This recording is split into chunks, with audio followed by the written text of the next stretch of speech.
Интересная возникла тема, какие же в наше время задачи у литературы. Действительно, вот новое время возникло, и как бы возникли новые задачи. А мне кажется, что какие бы ни были времена, задачи всегда одни и те же. И больше того, даже не задачи, а просто литература существует, и слава Богу. И она существует всегда свободно, но она всегда решает задачи, это правда. Она решает задачи сама по себе, просто так. Так она устроена. Сказка ложь, да в ней намек, добрым молодцам урок. Вот видите, она вдруг дает уроки, но бесполезно говорить сказочнику, а какие должны быть у тебя задачи теперь, господин сказочник? Сказочник просто озаряется сам новой сказкой, ее рассказывает. Вот так вот родилось, из таких вот ощущений родилось эссе по поводу материала Николая Кафырина, в котором он пишет: «Россия была великой державой, во многом благодаря великой русской литературе. Почему сегодня русская литература перестала быть великой? Литература отказалась от статуса великой, потому что народ наш перестал чувствовать себя первопроходцем, отказался от русской идеи, забыл о своей пассионарности. Происходящие в литературе процессы являются отражением процессов, происходящих в обществе, и даже с некоторым пророческим опережением. Новые ставят новые задачи перед литературой. Каковы же эти новые задачи?» Ну вот, не согласен я. Литература была всегда прекрасной и великой, но была литература придворная, которая прислуживала и которая исчезает с течением времени. Поэтому Александр Пушкин говорит, что я памятник воздвиг себе нерукотворный, который вознесся выше Александрийского столпа, выше престола. Он не может прислуживать царскому престолу, потому что он выше него находится. Действительно, у него задачи всегда, если у императора были задачи там отразить турков, там отразить кого-то, то у Пушкина были иные задачи, данные ему природой. Это построение души человеческой, создавать сказки, которых должен быть добрым молодцам урок. Даже не создавать, а рождать их. И вот тут эссе мое называется «Литература должна быть свободна, как ветер или как любовь». Хороший вопрос. Каковы сегодня задачи литературы? Тут важно понять, что литературу не Министерство культуры создало и провозгласило. Это природный процесс. Ну, как, например, любовь. Она существует сама по себе, отточенная эволюцией. И направление ее куда-либо невозможно. Всякое вмешательство искажает ее. Поэтому всегда говорят о чистоте,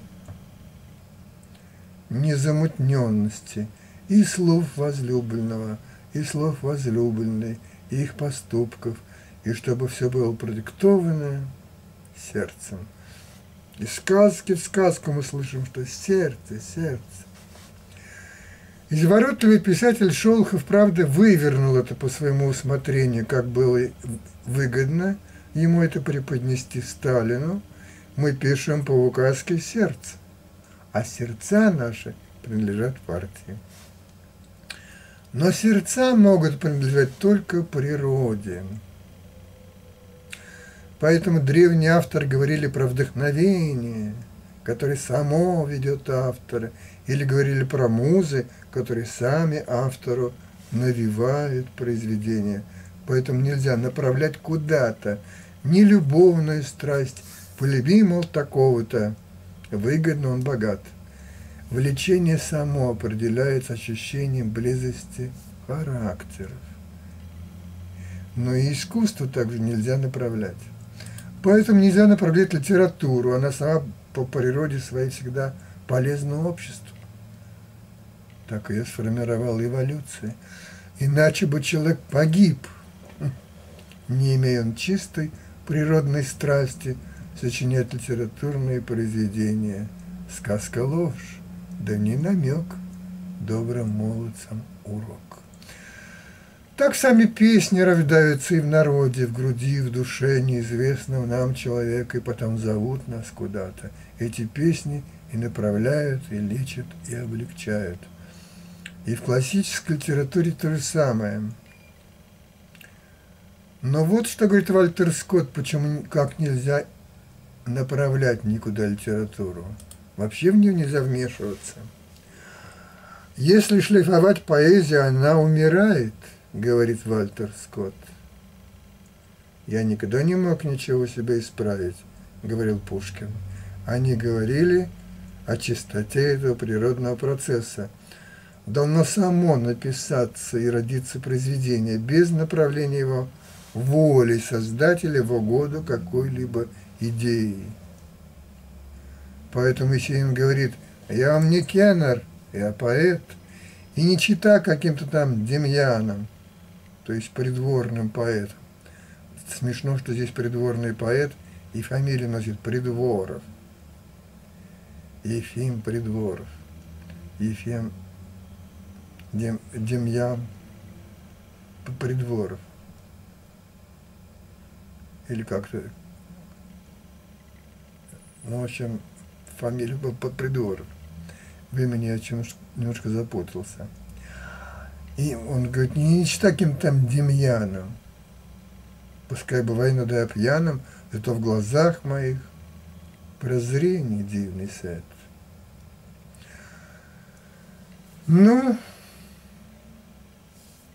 об этом же говорит Достоевский. Если произведение создается исходя из какой-то идеи,